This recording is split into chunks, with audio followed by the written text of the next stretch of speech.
Bhagavate Vasudevaya. Om Namo Bhagavate Vasudevaya. Om Namo Bhagavate Vasudevaya.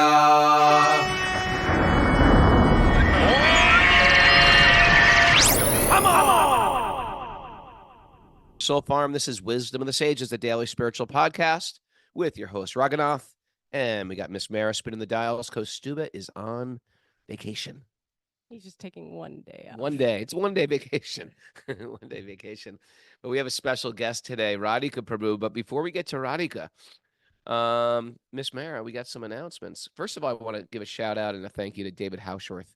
My book Punk to Monk is out, and a lot of people have been writing me, is there any way we can get more copies to give out? If you want, I've arranged with the publisher, if you want to get a case, which has 10 in it, we get at a wholesale price. So people are, yoga studios have been buying them, or influential influencers who have a lot of students.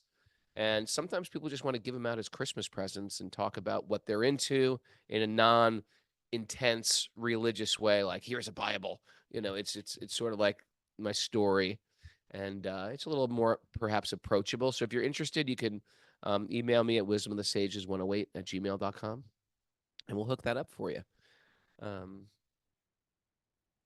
What's up? Hey, we're back to recovery group meetings today at 1 and 7:30 Eastern time. And there's a Urban Devi satsang through the Bhakti Center at 11 a.m. today, 11 to 12:30. Nice. BhaktiCenter.org for more info. And we're doing our autumn retreat at Super Soul Farm, October 11th through 13th. If you want to sign up, go to wisdomofthesages.com. Wisdom of the Sages Autumn Retreat. That's Columbus Day. We have Chant Camp at Super Soul Farm. That is Labor Day weekend. And then we have me and Nikki Haas, if you want to do a yoga retreat, yoga and kirtan. It's September 20th through the 22nd. All those are available for registration. Go to raghunath.yoga/events. It's nice. It's nice to get here on Zoom. We have a community here. It's nice when we meet up with people at festivals, but pilgrimages and retreats like that where we come together, that's the sweetest it can be, Yeah. Really it's fun. nice. How are you, Mara? I'm great, thanks. Good. Went to a little cookout last night. Oh, yeah, that was fun. We harvested peaches yesterday. Peach trees are out of control. Peaches, Peaches, pears, plums yesterday. It was quite an exciting day at the farm. farm. It was very exciting. I was like, this is the joy of life, walking around and picking peaches from a tree. It doesn't get better than this. Yeah, At least in the material sphere. I got to feel in the spiritual sphere is much higher or something. Yeah. But walking around picking fruit from your trees, it's like a real sign that there is a God who's providing for you. Yeah. I mean, that peach tree is so like heavily laden with fruit, and the pear tree too. It's like we're gonna put people out of business with these grow your own food things. Seriously. It's like it's gonna destroy our entire capitalist economy. Actually, it all grows on trees. There's a massive return on investment. Get your nut and fruit trees in the ground today if you haven't, because I planted a lot of these 8 years ago. Yeah. And they're all just sort of coming forward now. It's quite exciting, isn't it? It's very exciting. It's very exciting. We have a special guest today, a good friend of mine, Radhika Prabhu from England. From England, yes. And he's an incredible kirtan leader and travels the world doing kirtan, leads retreats, leads pilgrimages, does everything. It's quite amazing. Radhika, welcome to the show. Morning. Howdy bol, everyone. Harry Bol, how are you? Very, very well. Very happy to be here among all of you saints and sages. It's great to finally get you on the podcast. Yeah, it's a great honor and privilege. I mean, you guys are worldwide known all across the Bhakti world, the spiritual circles. Everyone's talking about wisdom and sages, and I'm feeling FOMO for not being. Now I'm included. I'm part of you. I'm part of your group. So, they honored. say that the great people are always chanting the holy name. There might be some fame in this world people can get. You can become like, Taylor Swift, and you get fame in this world. But the devotees of Lord Vishnu are traveling and singing the glories of Vishnu. You're famous throughout the three worlds, the three planetary systems. So they say. So it's great to have you. And, I wasn't even quite sure because I live in a tiny little Raghunath bubble. But when I was going to England last year, they said, "Oh, you should do something with Radhika at Omnom." And I had no idea what I was doing, and I was on a whirlwind trip of something else. So I just sort of showed up, and there you were. You had this beautiful venue, and packed with beautiful people. And matter of fact, we were in your car driving there. Did we drive together or did I drive with Bhagavatananda? I can't remember. But I Yeah, I was can't remember. listening to you in the car. It might have been you driving the car, but I was listening No, I to don't it. think it was me. Okay, I was thinking Bhagavatananda. I was driving in the car and I was like, wow, who's this singing? He goes, oh, that's Radhika. I was like, you're kidding. Oh man, I can't sing with this guy tonight. This is like way out of my league. I'm like nursery school. But you're such an eloquent, um, gracious, humble. It's what really makes a kirtan singer great is their humility and their not that they don't have necessarily a showmanship, but you really get the feeling of it's not about them. And that's what I really love and appreciate about you, Radhika Prabhu, is you're drawing people together for prayer and it just comes out in the holy name and you happen to be directing it, but it's not like it's the Radhika show. And Mm, it's quite wonderful in that regard. Do you want to talk yeah. a little bit about kirtan, the potency, and perhaps how to do it if people are interested, or maybe Yeah. some what do they call pro tips on Well, leading a kirtan? I mean, I'm well out my depth here. I'm not one to teach about kirtan, but I'm trying to be a practitioner first and foremost. And I guess anything good that you saw in me or see in me is definitely my teachers. And I'm standing on your shoulders as well, Prabhu. You're a great guide and mentor for me from it, even though we don't speak, daily, but just for me to observe the way you conduct your life makes me feel inspired and gives me example. And I like to say this that, if there's anything good that you see in me, it's probably my teachers. And if there's anything bad in me, it's definitely me. That it's I'm blessed with many, many wonderful guides. And I guess with kirtan and with chanting God's name far and wide, it's not something that I ever planned on doing. It wasn't part of my life strategy. But it That what? became, Huh, yeah, what were that you gonna say? wasn't. It wasn't. No, it wasn't ever part of the plan. I'm a chubby brown kid from London, UK. It's not destined in one sense for me to have audiences of this size. I never planned for that. Wow. But what's incredible is that through the process of chanting and through the practice of sharing kirtan, um, it's become even more clear to me that I'm not at the center of the universe. Mm, Now, when we talk about the word humility, the first thing that comes to mind is this definition that I heard by a wonderful person, Bhakti Tirtha Swami. He says that humility doesn't mean to think less of yourself. I'm so crap. I'm so low. I'm nothing. It's right. not to think less of yourself, but to think about yourself less. Beautiful. Huh? And Beautiful. so that's what this has given me. It's a gift in my life that it's helped me to not be so self-absorbed all the time. It's very interesting you make this point because just dealing with the regular music business, Yeah. I was like a B, if not a C rate musician. Um, but I witnessed friends become like A rate musicians, like they become like national celebrities. And then so when you go into those circles, you start to see how fame can ruin a person's life. We always say on the Oh yeah. show, good karma can ruin your life. And in the kirtan scene, unless and this is a very important thing, while you're getting into kirtan or leading kirtans or becoming a kirtan singer yourself, kirtan has to go hand in hand with transcendental knowledge. Yeah. It's not like you just go out there and sing kirtan all the day. And you might hear a great saying, always just sing kirtan, always just sing kirtan. Yes, that's true. But at the same time, it's understood that you're studying Vedic teachings.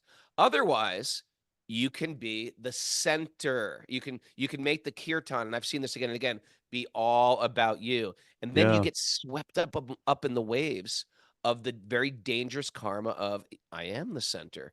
Fame Yeah. is powerful. I enjoy this type of fame. Look at all the validation. I was nothing, you know. You were a little brown kid growing up. I was a dopey little punk kid in high school, and all of a now people are understanding my greatness.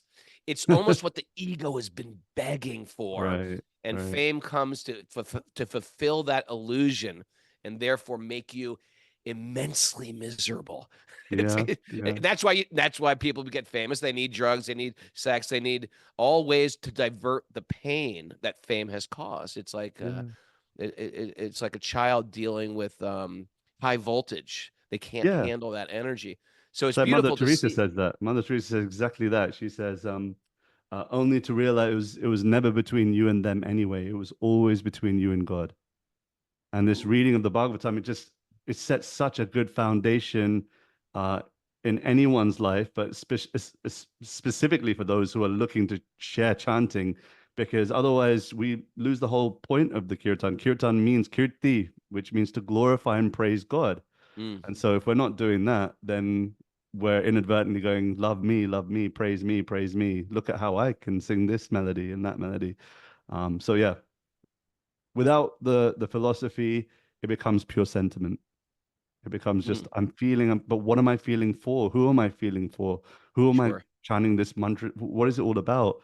It's the subject matter of the mantra, which is the supreme, the divine, etc. Krishna. And it's nice how when you do lead kirtans, you are definitely peppering it with transcendental wisdom. Do you want to tell us a little bit about Om? Yeah. Because especially for we have people that go to UK that live in the UK that may not be familiar with it. Tell me Hmm. what's going on there because it didn't seem like a regular Hare Krishna temple, but it seemed very connected to the Bhakti community. And I Yeah. thought, wow, this is so cutting edge and Yeah. cool. Yeah, I mean, it Please started with a share. vision of this wonderful saintly person by the name of Bhakti Charu Swami. Mm, And he had this vision when he's no longer with us, but he had a vision while he was with us to open different types of ways in which people can connect with Krishna. So whether that be doctor surgeries, dentists that are owned by devotees, restaurants, yoga spaces, etc. And so he left that vision behind, and his direct disciples, namely Naveen Krishna, Yashoda Sutta, these incredible persons that I basically owe my life to. These guys are amazing, saintly people. They decided to take it up as a mission. They decided that, okay, let's try. And so they created the Avanti Schools Foundation. So here in the UK, we have schools which are national curriculum. So they teach the national curriculum of the UK, but they have temples in them and they have morning worship in them. That's bhakti, Krishna centered. And so that's incredible on its own. that's incredible. We could do I a know whole episode on that. that in itself. We could we could do like episodes and episodes on that. Like Right. they're actually public charter schools, right? Yeah. Yeah. Filled with kids who are Publicly funded. So public. state funded. It makes me want to raise a whole batch of new kids I thought you were gonna and say move to England. you said it moved to England. Okay, I'm holding you to that. I might have to come and take birth again just so I can be part of Lord Chaitanya's movement as it grows and gets more and more exciting. If you're doing it, I'm doing it too. All right, I'll follow let's do wherever it you're going. together. All right, Maybe I'll be lucky to be born in your generation, then we could do something together. oh God. All right, so go on. And how did they affect you and Omnam? Yeah, so then Omnom was another brainchild of these wonderful devotees who then went on to make a restaurant in central London. And as soon as they opened, COVID hit. So it was like the worst time to open a restaurant, and everything was backs against the wall. And we had these amazing, wonderful, wealthy persons that were just providing the footfall to make sure that the restaurant stayed open. And at that time, Janavi, who many of you will know, Janavi Harrison, she moved to the States. And at that time, just before COVID hit, her and I were doing a bunch of kirtan together. I'd be like the organizer, trying to manage things with a project called Kirtan London alongside Ananda Monet and Jay Mm, Murari, some wonderful devotees. But she left for the States, and there was a gaping hole in the London community. It felt, mm. all these regular kirtans were going on, and now all of a sudden it stopped. And so um, they asked me, do you want to do a regular spot at Omnom? And I said, sure. And the first week I rocked up with my harmonium and a 5-person band, and maybe 2 people showed up. And I was like, oh, this is gonna be You austere. got more people in the band than in the audience. That's always a good sign, isn't it? So, it was intense for the first like 2, 3 months. It was intense, but I've got this rule that if you're just consistent and you have an intention to serve, then the magic happens. Consistency plus sincere intention equals the Krishna magic, and so That is that's a what we great did. that's a great takeaway. That's a great takeaway. That's what we did. Um, And now it's a blossoming community of people who are everything from those that wear full on punk leathers all the way through to people that are working in the banking sector. It's a whole plethora. It's not just the people who are into wellness, and people are attracted. And that's given me so much faith that, Mahaprabhu, Sri Chaitanya Mahaprabhu says that Nagaradi Gram, Hoy be mera naam, that in every town and village, every street corner, there'll be the chanting. And I was like, yeah, come on, like, really, like, can I really see? But now I'm seeing it happen. It's yeah. built my faith. It's really bringing something to my life. Yeah, it's really transforming the world. Yeah. Um, and giving us a lot of hope, and giving us a lot of faith, giving us a lot of direction. For the Mm, first time, I can see like, oh, there's actually a lot in common with different spiritual traditions. I can appreciate for what the sure. see. That's one thing about bhakti. I can really appreciate other religions. I don't know if other people focused on their spiritual path can Yeah. appreciate what we're doing, or if they think, well, they're looking for what we're doing wrong. Right. We spend a lot of time in seeing commonality, and I think that's a very beautiful thing. Prabhu, I'm curious, just in a cultural way, because Hmm. you grew up, you're Gujarati, correct? Yes, sir. Game show, Gujarati, and they're everyone. so like the Gujaratis came to England. It Hmm. seems like your parents' generation. Yeah, my father was born in Nairobi, Kenya. My mum was born in India. But in the 80s, it was like a popular thing. Everyone was migrating different parts of the world, and my parents ended up in the UK. And in 1991, yeah, was my time. So there Oh, I am. so you're second. You're the first. You're born in England, obviously. Yeah, So I'm what's known as a coconut. I feel like I'm brown on the outside, but very white on the inside. Uh, I've been accustomed to the culture. I feel, if I didn't live in an Indian household, um, I mean, everything else about the way I eat and live is very, very Western. very wet. Okay.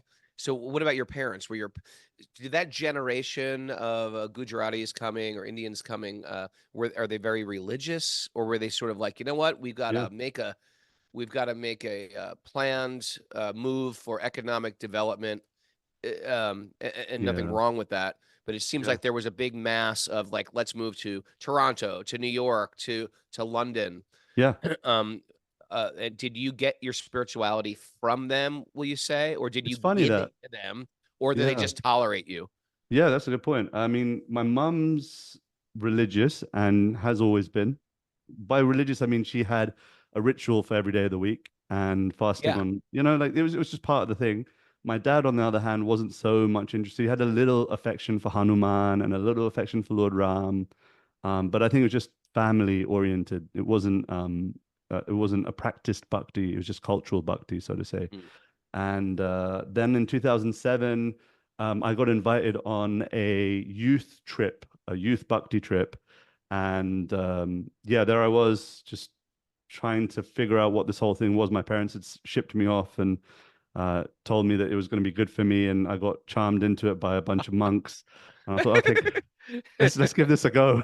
So it's sort of like summer camp. Summer camp, but it was literally for 7 days or 8 days or something like that. And I didn't attend a single thing.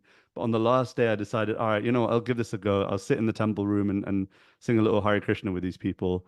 And I sat at the back of the room because what cool kid would sit at the front of a kirtan? And so Yeah. I sat at the back of the room with a bunch of my friends. And at the end of the kirtan, there's a picture which I'll never publicize. It will never show in any publication of me dancing with a t-shirt that was way too tight for me. Um, and I'm like arms raised, and the t-shirt's like fully over my belly. I'm crying tears because I'm feeling like this was just one of those moments that I felt a connection that was less Really? ordinary. And so that changed my life. I think Was that that like eighth grade or something, or? yeah, I don't know, something like 2007. We're in 24, 17 years back. I Mhm. was 18 years old, 17, Wow. Wow. 17 years old. Yeah. And it was for them. They were just sort of they weren't like Gaudiya Vaishnavas. They were just sort of like there's like an Indian summer camp. And Yeah, it's sort of like, literally. Indians and Hindus are really into cultural things. So Yeah, you get your kid into a cultural Hindu camp. It's good for them. They'll be good yeah, kids. They won't get into drugs and exactly. illicit sex. So they send you on a camp Yeah, with some monks, with a bunch of other Indian kids like yourself. yeah. And then all of a sudden, just some weird little magic happened, even though you Weird were little magic. sort of dismissive. Yeah. It really came to a front when I went to university because I was dipping a toe and I was like, these Krishnas are the Hare Krishnas are cool, but I don't know, I still want to taste the world. So I got to university and um yeah, I remember standing in a club and just thinking, this is really gross. Like I just can't do this. This can't be my life. So I came home, sat on the edge of my bed, girlfriend, now wife, so managed to make that work. But she came in and Good she's job on that. yeah, thanks. And she said, you okay? I said, I don't want to do this anymore. She said, you're breaking up with me. I said, no, no, no, no, no, no. Just the opposite. Yeah, I just don't We're want to gonna have do that children. live. And so she's like, what do you want to do? I said, it's going to sound so weird, but I kind of like the spiritual stuff and I kind of like Krishna Bhakti and I want to share that with people. So we went the next morning to the university and we printed out these flyers which said on them, what would you do if you had 24 hours to live? That was Oh, the topic of the kind of society we were going to create. And I stood out in the cold and she goes to me, what do we do next? I prayed. I said, Krishna or God or whoever is out there, give me some strength. And so I opened my eyes, and the first person I handed the flyer to, I gave him a whole spiel about what we were going to try and do. And the next day, when the event was happening, I put 3 chairs out because I was like, no one's going to fall for this stuff. Like, who in university culture is going to want to know about bhakti and spiritual life? And 75 people showed up on the first event, and that carried wait on a for three second. years. Wait a second. This Yeah, happened just after that summer camp, yeah, or like this is later? no, this is maybe a couple of years later. I'd been with the Okay. devotees for a couple of, Okay, but so you knew still in about and out. devotees. You But I knew was about treading the devotees. line. Okay. Oh, Yeah. okay, that makes sense. I thought you got back from summer camp and you just started deciding now I'm going to lead a Became a pure devotee. No, nothing like that. It's amazing how that one little trip though Yeah. triggered something in you and changed the whole trajectory of your life. I One know when moment's association. Huh? they say that, and some of us remember that point. They say one moment association with the great soul can change your life. And we've had these also magical moments with bhakti, whether it be hearing the Bhagavatam, um, being in a kirtan, going to a holy place, seeing the deity. Mm. What's the fifth one, Mara? Which Nam one? Dam Panchanga Bhakti. Bhagavatam, deities and devotees. Nam Dam. I think I said them all. The holy name. Dam Bhagavatam, Nam Dam Bhagavatam, deities and devotees, and just association with devotees. And, Association. and, and it affects us in a way, and it leaves like an impression. We say it's like a fish hook that gets caught in the heart, and then you just Mm. can't get away. Even if you're like, well, I like it, but it's not for me. It's all the hook has been set, and then your material life is screwed. No matter what you do, it's just Yeah. like, oh, but I miss the devotees, but I miss the philosophy, but I miss the Bhagavatam, I miss the deities. Yeah. It becomes incredibly peculiar and people can't get it anymore. And then you're left trying without even the appropriate language to even express yourself. You're trying to explain it to your friends or your family, your parents, and they're just like, what? Yeah. Yeah, I know even with Sri my Chaitanya Mahaprabhu had that. When Sri Chaitanya Mahaprabhu first started chanting, he went back to his spiritual master and he goes, Japite, Japite, korile pagal. He said, what have you given me? You've made me come by chanting and chanting, you made me mad. Fall madly in love. Like, what have you given me? What is this stuff? You've made me pagal. It says pagal. Pagal, korile pagal. Yeah, you made me mad. I always use that word, pagal. That's my Yeah. word. Someone's acting a little pagal. A little bit. My son also, we always have Krishna consciousness in our house since he was little, but it's when he started connected on one of those youth trips where you went with all your friends. It was probably a little different because these kids are also raised as devotees too. But those bonds you make of friendship of those kids in bhakti, Yeah. when you weigh it out next to material culture is so flimsy. You Mm. know, especially for a teenager, what is there? There's either a responsible teenager who's working and studying, or there is an irresponsible teenager who's just, womanizing or just absorbed in romance or smoking pot or whatever like that. And it seems so cheap compared to Mm. the substance of going to a temple and singing together. And I will say this is true amongst American devotee kids or Western devotee kids and Indians. You never see such beautiful, like, male bonding, like just boys holding hands with other boys, but dancing with other men. You don't see that outside of Yeah. a bar where everybody's drunk. Right. It's just like a beautiful, non-sexual joy. And this is sort of what the beauty about like Bharatanatyam dancing is, kirtan. It's something you have the same activity being the Yeah. center, right? You're the center of the kirtan, but you're not doing it for you, or you're dancing very beautifully, but it's not the me dance. Check me out. Yeah. It's actually even the dance of Bharatanatyam or the classical dances of India. It's a glorification of God, and it's so unique in that regard. Fully. We just Mm. did this like how long ago? 1 week ago, I was at this festival with maybe close to 1,000 people there in attendance. And I don't know what came over me, but I just said to the audience, look left and right, grab a hand. And they held each other's hands and they were looking a bit shifty about it. But I said, let's just chant together a couple of times. And when we chant, let's just be grateful for one another and let's pray for one another. And so Hmm. there they were. You can see it on my Instagram page. It's like they're raising their hands. They're all like chanting. And even there's a few people that are looking left and right with tears in their eyes, just going, I wouldn't do this even if I was drunk, just to be Right. bonded with other people through the medium of chanting divine names. It sounds preposterous. Even as I'm saying it, I'm like, that sounds weird. And maybe it's a bit airy-fairy and a bit woo-woo, but there's something about a divine connection that makes us feel united, that we Mm. feel that, yeah, we're on a journey together, even though the journeys may be completely different and they look completely different. Sure.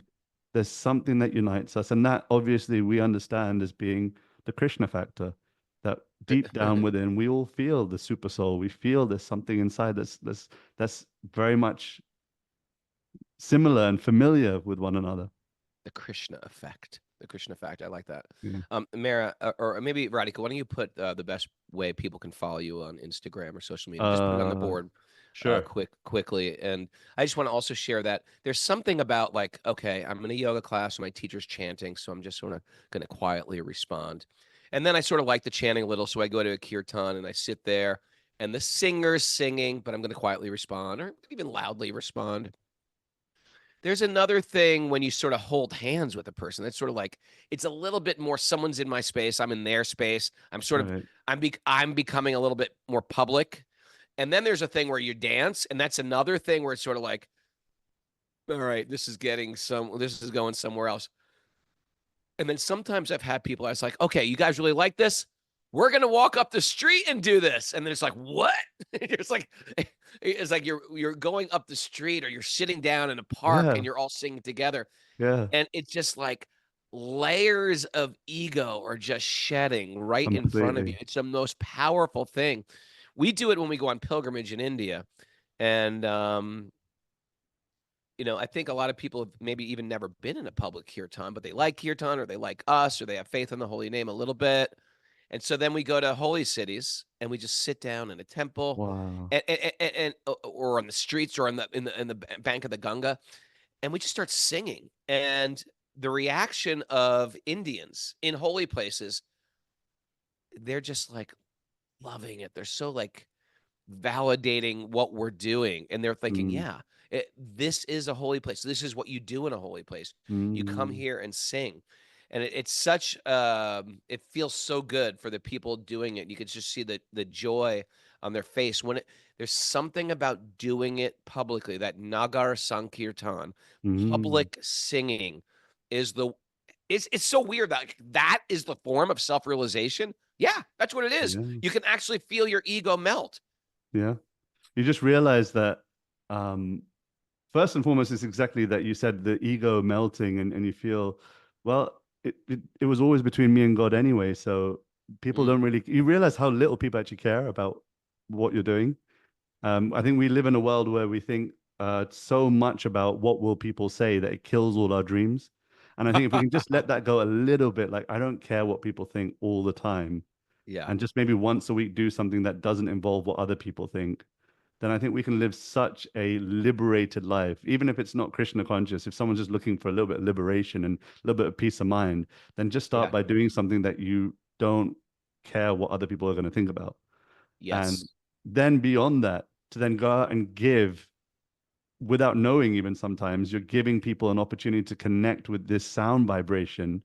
It's actually something that makes Krishna want to run and embrace us. When we read in the Bhagavad Gita, Krishna says, most dear is that person who goes out and gives this transcendental knowledge to others. And so Mm. we may be thinking, I'm not really a sage. What am I going to talk about transcendental knowledge? But everything's contained within Harinam. Mm. Nama Chintamani Krishna Chaitanya Rasa Vigraha Purna Shuddho Nitya Mukto Binatva Nama Naman. Everything's in the holy name. It's Mm. non-different from Krishna. And so when we go out and give the holy name, even though we may not know its own power ourselves, it automatically makes Krishna run into our lives because he feels, oh my God, this person is giving me to others. That's what makes Krishna even more happy than when we just chant to ourselves, is when we give it to others, he just feels, well, this person's my guy or my girl, or this is my child. You know, I just had some realization. I wonder if that's why I got into punk and alternative music as a teenager, because Wow. in a big public high school that I went to, there was an unofficial dress code. There was what is cool and what is uncool. Uh-huh. And to just dress like, me and a couple friends of mine would just dress like ridiculous. And it would almost be like, not only are you going to not get accepted by the way you're dressing, you're going to get ostracized. And there was like a pleasure in doing something that the public completely finds wrong. It's like a liberation. Like, you don't like what I'm doing? Fine. I'm fine with that. I'm not only fine with that, I'm going to go out of my way to look for it. But it still wasn't for a pure reason, but that feeling of, I don't care what people think. I'm going Yeah. to do it anyway. I Yeah. don't care. And then when you line that up with some like, this is actually, I'm going to do something for a cause, even though the world is against it. There's something empowering in that. When you do it for a divine cause, that's really, really powerful. I'm going to Yeah. walk and I'm going to sing up the street, Yeah. aloof to public opinion. Yeah. That is the most liberating thing that you can do. Yeah. I mean, I urge everyone, if you feel inspired by this moment, you're like, I want to try this, just get a pair of cymbals or a drum and just go out into a park. And you don't need to make it like a whole revolutionary stand about it, but just do it in a way Okay. where, you're just letting go of the fear of what will people think about me. I'm looking at people on Zoom right now. They're like, okay, and you're They're like, talking to no me. way, mate. No way. I You want to you and your see I English want to see accent can Neil stay there. Maxwell in Memphis walking around with a drum in downtown Memphis, Jiva G in Munich, Oi. Stromboli. I want you to see you walking around in Vermont, just singing the holy name. Leanne Carp, you too. It's very powerful. It's very powerful, and I remember my first. I've already at this point opted in, like, I believe in this stuff. This is Right. me. I'm Me chanting the too. holy name. And then some of the devotees at the temple were like, all right, well, we're gonna go chant in the street, this Nagar Sankirtan. In the temple, they call it Harinam, which means you go out in public in New York City, of course, in all the neighborhood places that I hung out in. It wasn't like, we're gonna go to the Upper West Side. We were like right in the village, right where I hung out. I'm like, we're gonna go chant in the street. You want to come, Ray? And I was like, yes. I'm like, okay. So I'm still dressed how I'm normally dressed. I'm not looking like a Hare Krishna. They're Right. like, okay, your job is you're a musician. Why don't you just like sing and dance in the front? I was like, well, I think that's a little too much. How about if I just hand out cards in the back? So I was following the kirtan going up the street, but I was like 15 steps behind. Yeah. Like, these guys I'm not 100% opted in. So to the degree that I opted in, I got a little bit of liberation. Like, here's a card. What do you think of these guys? I'm not one of these guys, of course, but Right. I think they're very interesting and a conversation piece. And slowly, let's face it, my biggest pain in this world is my ego. it causes me so many problems. Mm, Overly concerned about what people think of me, and people hurt my ego and my revenge or my spite or my enemies out there. It's all based on my ego. right. If I can Mm, let that go, I'm a free man. right. It's the one thing that's kind of like tying us down to ever making new experiences. But the fact is that unless we make those new experiences, we're going to live the same lives that we've always lived. And so Mm, transformation happens on the other side of new experiences. That's where the magic happens. You mm. know, Einstein says, and I'm sure you all know this quote, that to do the same thing again and again and again and again and again and expect different results is the definition of insanity. And so by Yes. living the same lives that we always have and thinking, oh, one day I'll transform into this amazing spiritual butterfly, the truth is, by new experiences, it's more likely to happen. And I remember exactly like while you were speaking about that Harinam experience, I remember, oh man, putting on the dhoti and putting on the tilak. And the first time I went out And on the you're street, Indian. You even and sort I'm of get it, Indian. probably. It was so, and then I saw people from my school, and I was like, this is just like the most mortifying thing that you could ever do.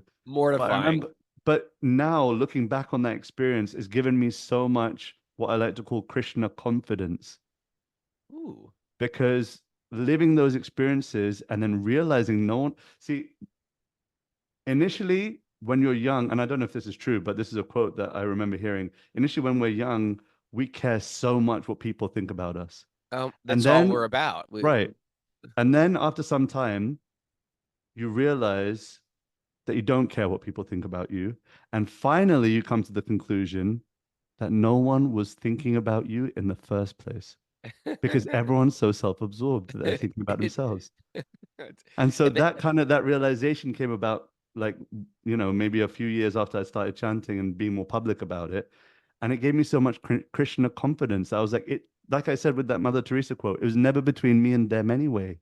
right. It was always between me and God. And because of that connection, the vertical connection, my horizontal connection with people Ooh, I changed love this. completely. I wasn't trying to, you know, love them so they would love me, but I was loving them because I saw them as part and parcel of my God.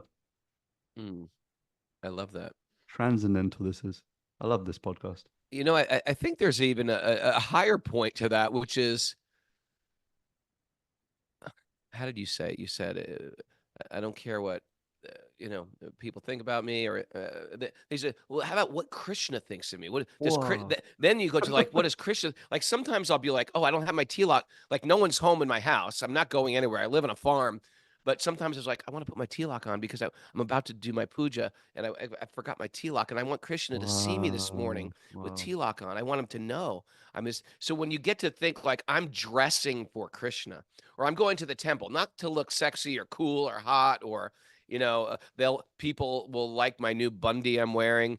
But I'm doing it because I want to present myself in front of Krishna. I want him to see Yeah. that I dressed for him.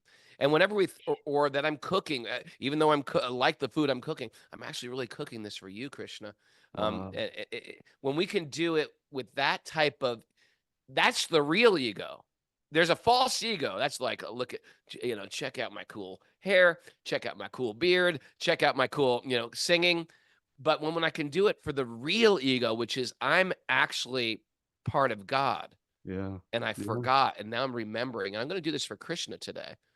I That's got sort a of like, video just like literally 2 days ago. This Vrindavan resident, a person that lives in Vrindavan in India, sent me this video saying the simplest definition of bhakti is that if you're cooking for one, now make it cooking for two. mm, If you're shopping for one, now shop for two. If you're dressing for one, now dress for. So the whole thing is just add Krishna, even in the smallest way possible. I love how you said, you know, if I'm walking around at home, it's not about what other people will think, it's what will Krishna think about me. That's like giving me goosebumps all over my body. I'm like, mm. look at that. The hair's raising on my skin. You're That is experiencing profound. ecstatic emotions, Prabhu. Water's going to start squirting out my eyes in a second. I'm waiting for that. Yeah, and it's interesting because and even we were talking, me and Kastu were talking about, people are adopting different diet regimens. Imagine if you want a diet regimen, just eat prasad. Like if you could Yeah. just say, I'm just going to eat Krishna prasad. Like Yeah. if this food isn't offered with love, I don't want it in my mouth. Mm, And there is something, all these things we're talking about transform the consciousness. Dressing for Krishna transforms our consciousness. Cooking for Krishna, eating prasad only, like because now your focus and your meditation, this is for Krishna. Imagine if we yeah. can live our whole life like that's our meditation. Otherwise, meditation is just used right now. How do people, if they say, I'm going to meditate, they don't even say that. In the yoga community, they say, I'm going to sit. I was sitting for an hour. And it's like, oh, very good. You're sitting for an hour. It's like, I don't want to even hear that. It's like, Yeah. that means you just put yourself on pause for an hour, and that's pretty good because the mind is racy and it's exhausting. But how about I'm doing activity in the world? I'm walking around my house. I want Mm, Krishna to see me. I want Krishna to see me. I'm going to cook for some. I'm picking peaches for Krishna, right? Or I'm mm, I'm picking food. I'm picking flowers for Krishna. And because if people either sit in meditation and quiet meditation, or what they do is they're not into meditation, but they're actually meditating on how can I make more money, or how can I meet more girls, or how can yeah. I or this guy drives me crazy. We meditate on someone that's driving us crazy. Hate is a very powerful meditation. Lust is a very powerful meditation. And these are the things that are occupying our mind. That's what it Mm, is. It's occupying our mind. So we're saying flip it, so Krishna is now always occupying your mind. That's where we're going with this whole thing. And kirtan, cooking, dressing up. That's why we dress up in these outfits. We're just trying to think, how can we please Krishna? This is why we're mm, worshiping. This is why we're picking. How can I worship Krishna? This is why we're learning classical Indian dance or Sanskrit. It's not to become a pundit or a scholar or a professor. It's mm. to attract Krishna into our life and into our consciousness at all time. Yeah, you're going to meditate either way. You either meditate on you and your pains, Mm, or you meditate on Krishna. You make a choice. The meditation is going to be there, whether you're meditating, oh, how am I going to get to this meeting? Meditating, how am I going to make it right. right with that person? How am I going to, make that person feel the pain that they made me feel? Or you make Isn't a choice. It's like, no, Isn't it's I'm so going to change the pedestrian? tune of my meditation. I'm going to change the frequency of my meditation. How can I make them feel the pain that I feel? Isn't that's like people, Mm, that's a common meditation. yeah. Is like this spite. And Well, people carry, and people sometimes carry spite and anger and revenge and resentment. Sometimes they carry that around for 30 years. yeah. And it's like some type of hurt that they've never dealt with. And by Mm, the way, as we're new to bhakti, these things will start to come up, and we have to start to heal all those things, and they will come up. yeah, for And if sure. you really want to get past the ceiling in your bhakti, you have to start doing all these things, like relinquishing these almost like these things that have been taken from you. You feel like you're in like debt or something. You've been hurt, Mm. you've been betrayed, you've been cheated, you've been robbed, you've been beaten. Even we have to learn a world of forgiveness and letting go, and then the holy name becomes more and more powerful.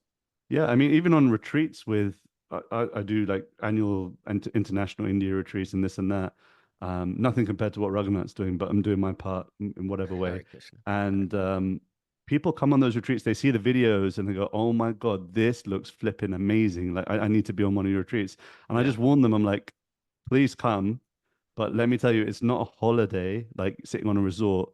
There's mm, going to be stuff that comes up because when you come for the first time to a kirtan, you feel the euphoria, you feel the collective energy, you feel a connection, or maybe you don't, but it's a common experience that people do, sure. and or it happens later on down the line or whenever.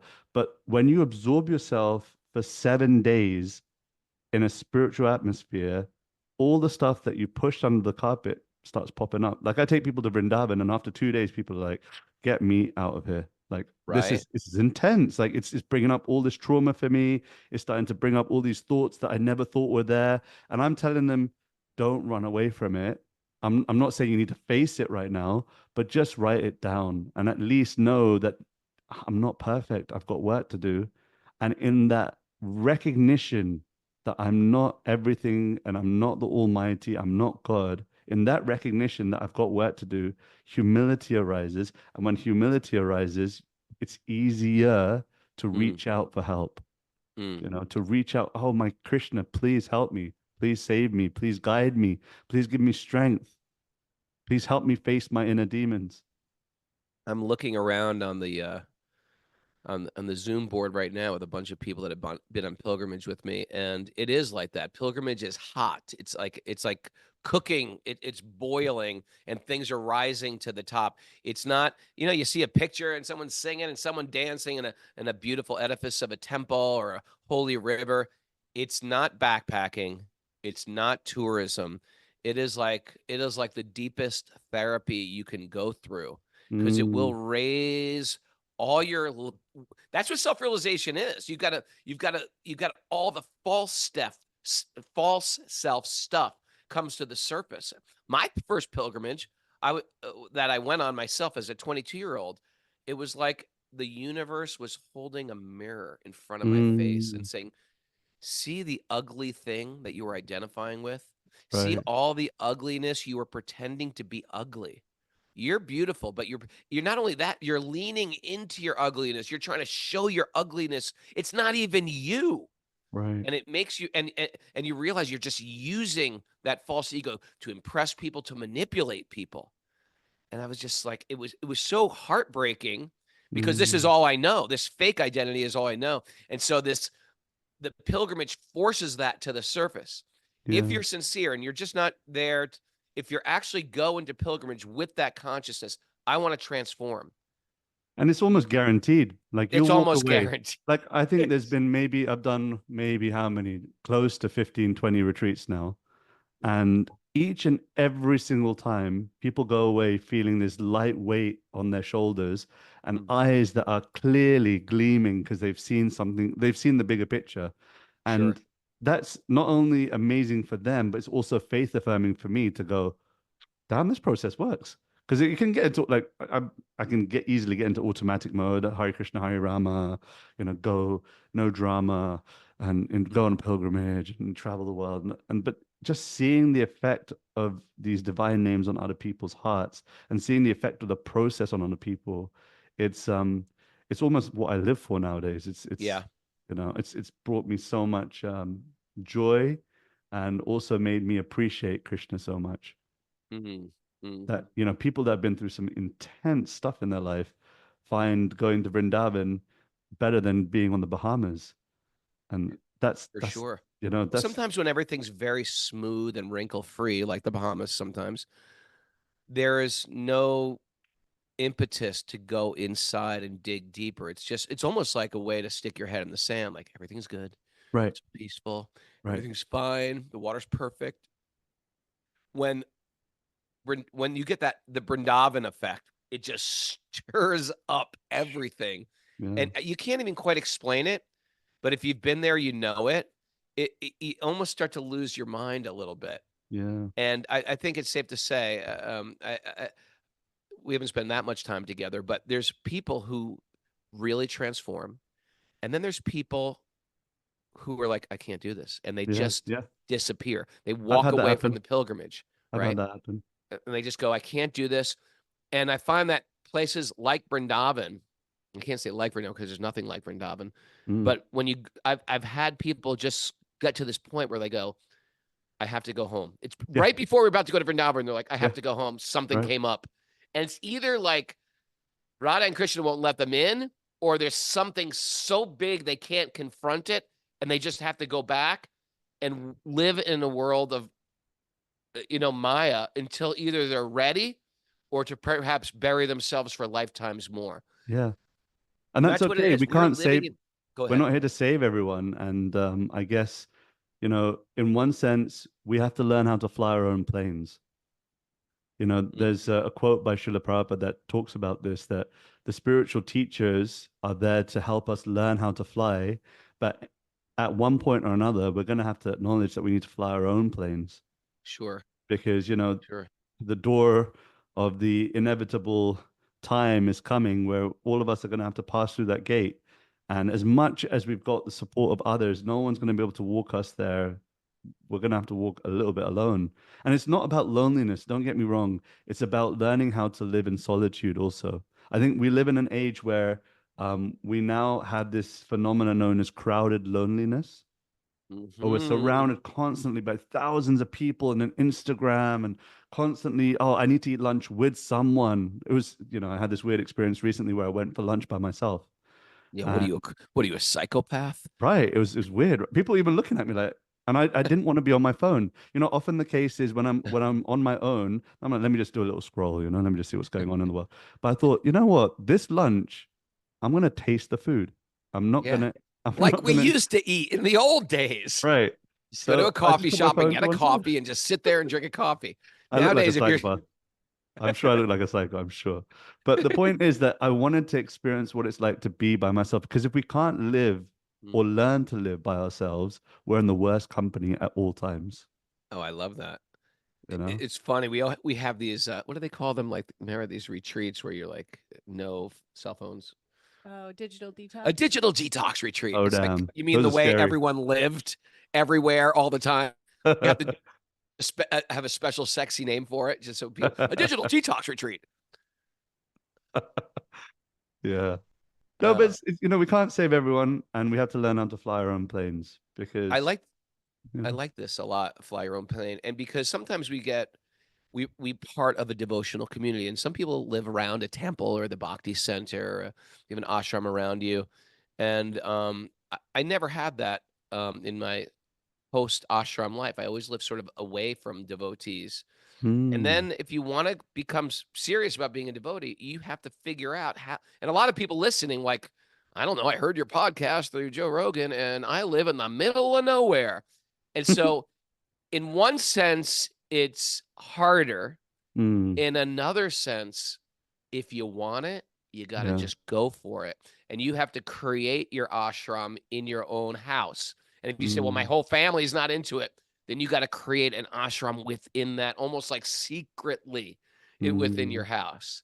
You know, I went to yeah, I was at a point in my personal life where I couldn't have a big altar in the house. So I said, you know what? I'm taking this closet in the house hmm, and this is my ashram. And I made a closet that was my ashram. And every morning I do a whole worship in that. If you want it, you just got to take it because it's not, no one's necessarily going to help you. And you yeah, got to do it yourself. Sometimes when you're in a community, oh, there's a Thursday night kirtan in New York. That's great. And the whole community sort of lifts you up. But yeah, if you want it, you got to be, say, Krishna, I don't care if no one is on this planet. It's you and me, Krishna, yeah. baby. You and me, baby Krishna, Krishna. baby. It's you and me, Yeah, baby Krishna. We're going to yeah, do this together. And you can have yeah, a partner, a spouse, and they might be Krishna conscious or they may not be Krishna conscious. You can have kids who might be Krishna conscious and it's nice if they are, but yeah. it might not happen. And we've got to become so convicted that if the whole world crumbles, it's you and me, Krishna, and we're going to It's do you this and me. together. And it's great Mm. if you can have a little, support of a community, but we have to be ready to do it on our own. Mm. I really want to read this poem out to you. It's almost fate that it's the only poem that I keep saved on my phone. And Ooh. so All it's right. like, it's a really special one for me. You ready? Yep, please. People are often unreasonable, irrational, and self-centered. Forgive them anyway. If you're kind, people may accuse you of selfish, ulterior motives. Be kind anyway. Mm. If you're successful, you'll win some unfaithful friends and some genuine enemies. Succeed anyway. If you're honest and sincere, people may deceive you. Be honest and sincere anyway. What you spend years creating, others could destroy overnight. Overnight. Create anyway. If you find serenity and happiness, some may be jealous. Be happy anyway. The good you do today will often be forgotten. Do good anyway. Give the best that you have, and it will never be enough. Give your best anyway. In the final analysis, my dear friends, is between you and God. It was never between you and them anyway. And so this Beautiful. point of personal, it's me and you, baby Krishna. I was recently told, when was the last time that you told Krishna, I love you? And I just looked at the picture of Krishna in my office here. And I just looked around and I just I tried to be as sincere as I could, and I just looked, and there was no one else watching, no cameras. Only now you guys know. I just told him, I said, Krishna, I think I love you. I'm trying to love you. I want to say it when I really mean it, but I'm trying. Yeah, it's a nice way to go to bed at night. I love you, Yeah, Krishna. I love you, I love you, Krishna. Krishna. Make that a normal thing. Anyway, I want there to be more time, but we're out Me of too. time. I really wanted to ask you, like, what? Well, I just throw this out there, like, Go on. where would you like to take this? You already have a big following of people. We're watching those videos on Instagram of like you're in a Yeah. church, like singing with hundreds of people in a church. It's like so inspiring to see that. Mhm. And What's the master plan? yeah, what's next? Where you want to go with all Well, this? I'm in a window right now. I like to tell people I feel like I'm in a window right now where I'm relevant and people like me. And so I'm trying to use that window to share as far and wide as I can. There's a public project and there's a private project. The public project is to try and give people relevant, accessible experiences of Krishna Bhakti. And the internal project is to fall madly in love. Japite korile pagal. To fall madly in love. The little blue boy that goes by the name Krishna. So that's what I'm trying to do.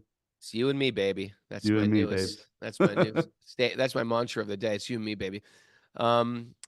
Fantastic. And I'm coming to England in April, so maybe we can Hey, connect. let's do it. Done. We're doing a Looking massive forward event to together it. in a church. Thanks for joining us, Radhika Prabhu. Really, really inspired by what you're doing over in England. If you're in that area or traveling through London, make sure you find him. Follow him on social media. Do that right now. And everyone who joined us live on Zoom, thanks. Tell your friends to join us live on Zoom. Remember, it's a community-supported podcast. If you like what we're doing or get something out of it, think about becoming a monthly donor of any amount you'd like to give. We appreciate it. It helps keep this boat floating. Kastuba's back tomorrow. We miss him already. Back at 7 a.m. Back at 7 a.m. tomorrow. Thanks, Radhika Prabhu. Hey, can we listen to your music on Spotify or anything? Yep, it's all up. Spotify, Apple Music, YouTube, Radhika Das. Radhika Das. Okay, YouTube. I like YouTube because you get to see the whole thing going on too. It becomes more and more attractive. Oh, let's see who's here today. Stromboli, Harry Bull, Stacy Cabrera. I was going to unmute Stacy because she wrote me a private message in the middle of when we were talking about fame, because her brother is a celebrity, and I'm sure maybe tomorrow, Stacy, we can talk about that, because I got a feeling fame did a number on him as well, right? So her brother's a famous singer, good karma can wreck your life. Good fortune can ruin your life. And unless you're cultivating transcendental knowledge, it can really screw you up. And he was a spiritual guy too, right, Stacy? Very spiritual guy. Did he get you into bhakti? Give a thumbs up if he got you into bhakti. You're talking to a computer where you're muted. Just give me a thumbs up if he got you into bhakti. Okay, he did. All right. Because I remember being in the temple. He came to the New York temple, I think. Anyway, I didn't announce, but I'm supposed to announce that next weekend that Thomas Essig's film, Something Divine, is going to be in Arlington, Massachusetts. And it features me. It features me and my spiritual journey, and a bunch of other people. And there's lots of pilgrimage footage. There's lots of kirtan footage, and there's people. It was supposed to be about me, but it became about all these people on their journey in spiritual life, and how the journey of spiritual life stirs stuff up, or how material life itself stirs stuff up, and how people lean into their spiritual life to try to find themselves, and how pilgrimage and the holy name is a big part of it. So that is Wednesday at 5 p.m. in Arlington at the Regent Theater. I'm going to be there. Mara's going to be there. Timothy Tucker. Oh, it's August 21st. August 21st. The Chief and Lori are going to be there. Timothy Tucker's going to be there. We're trying to get Jamie Step Dojo there. Martine from Maine's going to be there. I think Paramananda's not going to be there because he's going to Florida. But we encourage everybody to go. We're going to all show up. Great inspiration. So Thomas Essig, we're excited for that, and people want to see it. So we're going to figure out how to get that out wide. Beautifully shot. They're like really, artistically shot well, and it's a great story. I was thinking about that actually when you guys were talking about how Vrindavan and holy places stir things up, because there's a lot of beautiful footage of people just like reballing and bathing in the sun, Yeah, just breaking down. Stacy's nodding her head. I remember Stacy in Vrindavan. I remember your first day in Vrindavan, Stacy. You were losing your mind. But that's part of it. You gotta lose your mind. You gotta lose your material mind, right? You gotta lose your material mind where nothing makes sense. And I've seen the steadiest and strongest people go to Vrindavan and just crack. And if you can just stay with it, like Radhika Prabhu was saying, you can push right through it, and that's beautiful. I'm sure it happened to you too. It's not like you and I, Radhika, are aloof from that spiritual transformation, right? Krishna magic happens to anyone. That's what they take the path. Yeah, that Krishna magic, and sometimes that magic comes in the form of like a mental breakdown, where you're just crying and crying and crying. I'm looking forward to pilgrimage this year. The road of Okay, tears. Prabhu. Love you guys. It's a beautiful day for a beautiful day. Let the magic continue to flow. See you tomorrow at 7 a.m. Haribo.